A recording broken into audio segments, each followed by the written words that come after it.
Hello, and welcome to Pick Apart TV. I'm Josh Paulison. In Pick Apart TV, I study a specific element of a TV series or episode, good or bad, with the angle of what lessons we can draw from it as writers. And today, we are looking at Breaking Bad, in particular, the season finale. Warning, spoilers, spoilers, spoilers. Do not continue if you do not like spoilers and if you have not seen Breaking Bad yet. What we are going to focus on today is actually the weapon of choice, the machine gun. I find this fascinating because Walter White's main ingenuity is not mechanical or weapons, but it is in chemistry.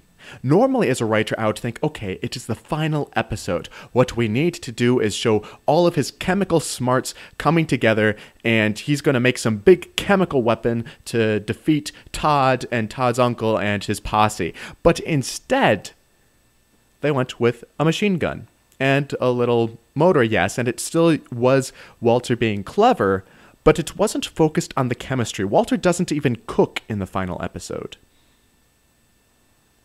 Instead of looking at, well, what could happen that could be really cool, they looked at what would be more practical. And I don't know if I would say that the way that it was done was all that practical, but it was still way more practical than, say, trying to mustard gas Todd's uncle and all that, where they could easily escape, or using the explosive crystals because, hey, if you're driving in a car and you have a ton of explosive crystals and you hit a bump, maybe I'm wrong. Maybe that wouldn't go so well. I don't know.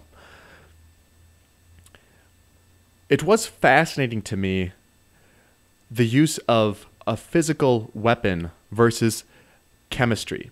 Because chemistry can be good or bad, whereas weapons like guns are intrinsically for violence or the threat of violence. And I think that this really mirrors Walter well. I'm not saying that it's some sort of metaphor, but at this point in time, Walter is comfortable with physical weapons, as comfortable as you can be with that. It wasn't with chemistry where, it can be used for good or bad. The mustard gas was really, he had to do something to save himself in the first episode. He had to do something. And with the crystals later on, it wasn't with the intention of killing people. It was more the threat, being able to, and even maybe being able to save himself if it meant killing himself and Tuco and everyone with him if things would have gotten too hairy. But here in this final episode, it's a machine gun, intrinsically for violence or the threat of violence. And it is much more practical than doing a chemical weapon, even though as a writer, the general advice that I would think would be there is go back to the beginning of the series and look at what he is primarily known for. And yes, he has become known for violence and pieces with that, but it wasn't, the writers didn't feel like they had to shoehorn a ton of chemistry in there. They didn't have to make some sort of cool chemical weapon at the end.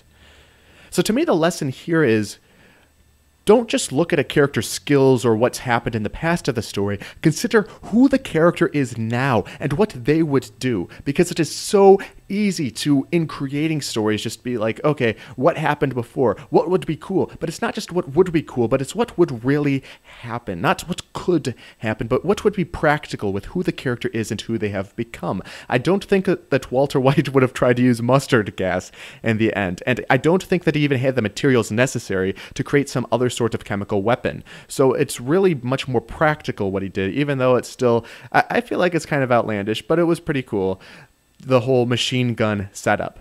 So again, our lesson is don't just look at who the character was or try to tie things back for the heck of it. Do what the character would do. Have what the character does in the story be what they practically would in that situation. Consider who the character is now and what they would do now, not just what would have happened in the past.